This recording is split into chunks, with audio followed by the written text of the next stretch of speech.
네, 그럼 이어서 코드 리뷰를 같이 한번 해보도록 하겠습니다. 이번 실습 코드에서 사용될 코드는 크게 두 가지가 있는데요. 첫 번째는 텍스트 데이터에다가 라임을 적용하는 것이 있고, 두 번째로는 이미지 데이터에 라임을 적용하는 것에 대해서 같이 알아볼 예정입니다.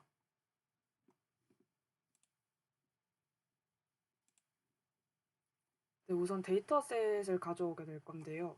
저희가 사용하는 데이터셋은 20개 카테고리에 대한 18,000개의 뉴스 데이터를 제공하는 그런 데이터입니다.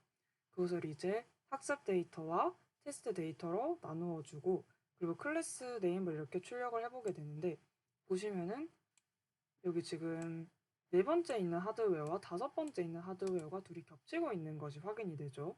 그래서 클래스 이름이 동일하므로 다시 재지정을 해줍니다.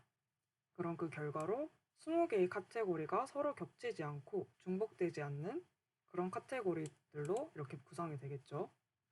그리고 이제 다음으로 모델 학습의 과정을 거치게 됩니다. 이 과정에서 저희가 뉴스 기사 같은 것을 보면 이게 다 문자잖아요. 그걸 이제 기계가 이해할 수 있는 형태로 벡터화 시키는 전처리를 시키게 됩니다. 이때 사용되는 기법이 TF-IDF라는 지표를 사용해서 전처리를 하게 되는데, 이제 이거에 대한 설명은 제가 여기다가 적어놨으니까 한번 읽어보시면 좋을 것 같아요. 네, 이걸 이용해서 기계도 단순히 문자열이 아니라 문자를 보고 맥락을 이해할 수 있게 됩니다. 마치 사람처럼요. 그리고 모델에다가 학습 데이터를 집어넣고 테스트를 시켜본 결과 F1 스코어가 0.83 정도로 이렇게 예측이 된 것을 확인할 수 있습니다. 자, 그러면은 이 모델은 과연 도대체 어떤 부분을 보고, 어떤 데이터에 대해서 어떤 부분을 보고 그 데이터에 대해서 특정한 카테고리라고 예측할 수 있었을까요? 그걸 이제 시각화 시켜주기 위해서 여기서 XI 램을 한번 적용시켜 보겠습니다. 우선 가시성을 위해서 파이프라인을 이용해서 벡터라이저과 분류기 나이브 베이즈 모델을 하나의 파이프라인으로 묶었습니다. 이렇게 하면은 데이터를 처음에 인풋으로 넣게 되면은 데이터가 자동으로 벡터화된 이후에 바로 예측 모델 입력으로 들어가서 분류 결과를 곧바로 이렇게 출력할 수 있게 되겠죠. 네, 그래서 출력 결과가 이렇게 나와 있는데 이것도 가시성이 별로 보기 좋지 않으므로 책에서는 조금 코드를 수정해서 보기 좋은 형태로 이렇게 정렬시켜 보았습니다. 네, 보면은 데이터 0번에 대한 예측 결과로는 카테고리 7번에 속할 확률이 52.1%로 가장 높다고 이렇게 예측한 것을 확인할 수 있습니다. 네, 그러면은 과연 모델은 여기 0번 데이터의 어떤 부분을 보고 7번 카테고리라고 예측을 했을까요?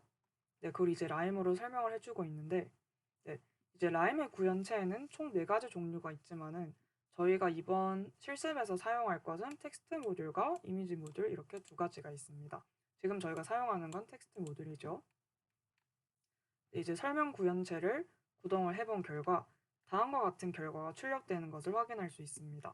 보시면은 여기 지금 아까 PPT에서 사용했던 자료랑 같은 자료인데 붉은색으로 표현된 부분은 이 자료에 대해서 이 자료가 7번 카테고리가 지금 현재 자동차 카테고리인데 자동차에 판단되는데 도움이 된 긍정적인 피드백을 준 그런 부분들을 이렇게 붉게 하이라이트를 시켜 놓았고, 여기 지금 약간 청록빛으로 청록색으로 하이라이트 된 부분들은 자동차 카테고리가 아닌 다른 카테고리에 적합하다고 생각한 모델이 그렇게 생각한 그런 데이터들을 하이라이트 시켜 놓은 것입니다. 네, 이것을 통해서 모델이 어느 부분에 집중해서 이 기사를 자동차에 관련 기사라고 판단했는지 확인할 수가 있죠. 근데 지금 보시면은 저희가 지금 사람인데도 불구하고 이렇게 88, 89를 보면 이게 어떤 숫자인지 감도 안 잡히잖아요. 근데 그 실제로 그걸 검색을 해보면은 지금 이거를 검색을 해보면은 아까 제가 검색을 해놓은 게 있었는데,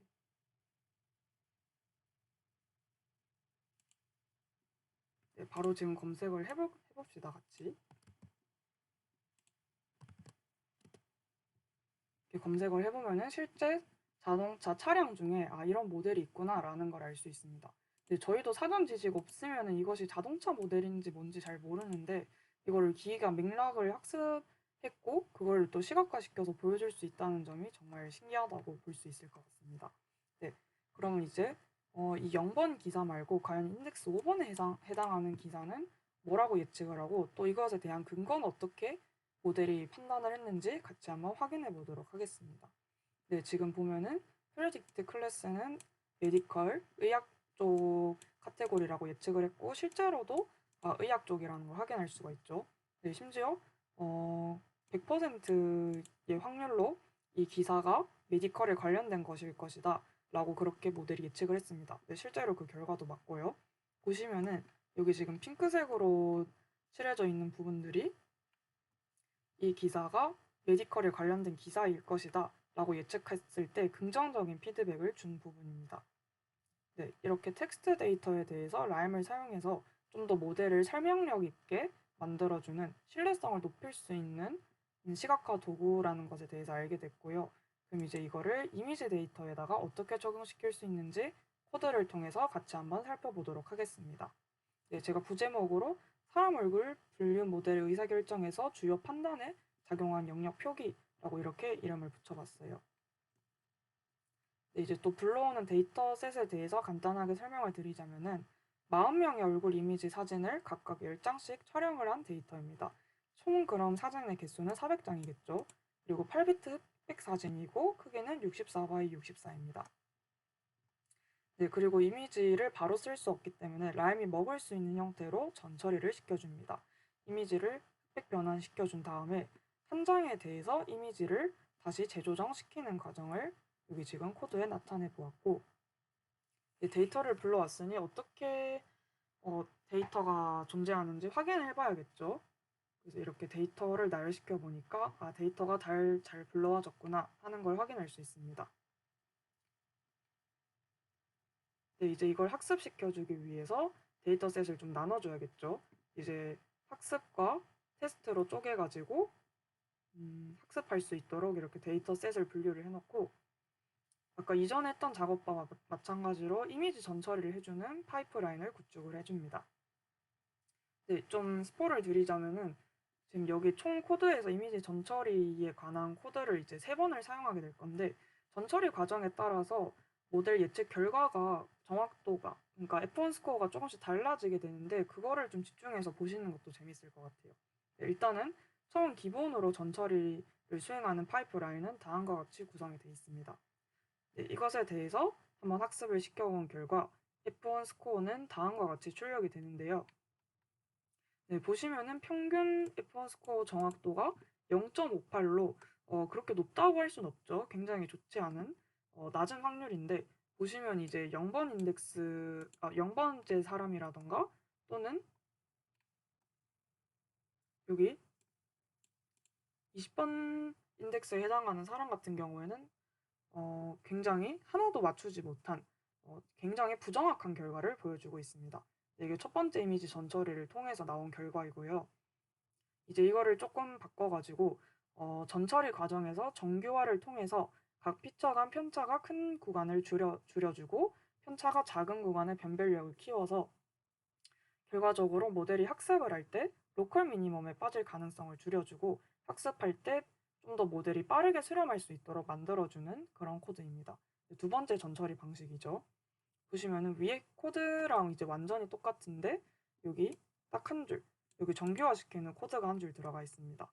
네, 이것에 대해서도 아까 했던 것과 마찬가지로 학습을 시켜주고 F1 스코어를 출력을 해보면은 네, 신기하게도 한 줄을 추가했는데 아까 거의 50%대였나요? 그런 결과에서 0.79, 거의 79%가 되는 확률로 이렇게 전처리를 통해서 모델의 정확도를 높일 수 있다는 것을 확인할 수 있었습니다.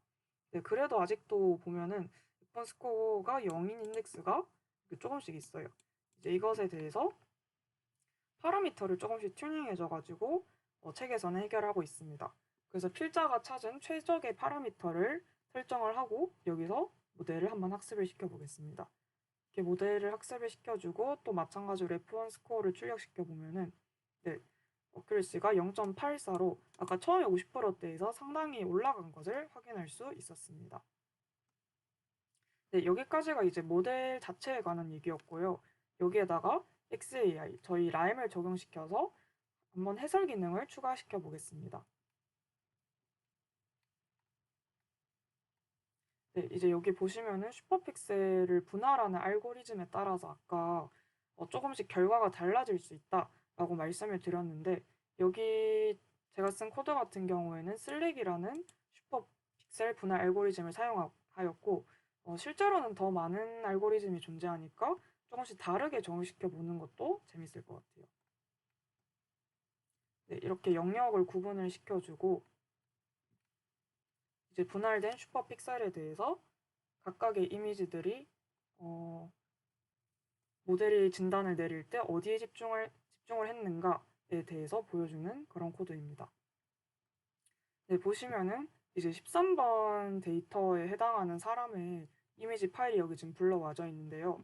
네, 여기 지금 붉은색으로 색칠된 부분이 이 13번 데이터의 사람이 13번이다 라고 판단하는데 좀 긍정적인 피드백을 준 영역입니다. 보시면 여기 콧대하고 여기 수염 쪽이 이 13번 사람이 13번이라고 맞출 수 있게 긍정적인 피드백을 준 부분이라고 할 수 있겠죠. 사람의 기준에서 본다면은 13번 사람이 13번이라고 판단하는 데는 콧대랑 수염이 굉장히 많은 영향을 끼쳤다. 이렇게 설명을 할 수 있을 것 같아요. 여기 오른쪽 그림은 좀 부정적으로 판단한 부분도 같이 이렇게 표현을 해주고 있고요. 네, 그럼 이제 과연 13번 사람이 다른 인덱스로 찍힐 확률은 어떻게 되었는가에 대한 코드가 이제 여기 나와 있는데요. 보시면은 여기 13번 사람 원래 여기가 0%가 되면 안 되는데 네, 아무튼 설명을 좀 이어서 해보자면은 여기 지금 이 사진에 대해서 이 사람이 13번일 것이다 라고 생각할 때 거기에 좀 긍정적으로 작용했던 부분들이 이렇게 지금 표기가 되어 있고요. 마찬가지로 25번 사람이다 라고 진단되었을 때, 진단한다고 했을 때 좀 긍정적으로 판단한 부분들 이렇게 조금씩 다 표시가 되어 있는 것을 확인할 수가 있습니다. 네, 보시면은 사람에 따라서 집중하고 있는 부분이 조금씩 다르다는 걸 확인하실 수가 있죠. 그래서 이거를 통해서 지금 라임이 구축이 되면서 사람마다 판별을 할 때 조금씩 다른 부분에 집중을 해서 판단을 하는구나 라고 확인할 수 있는 절차라고 볼 수 있을 것 같습니다.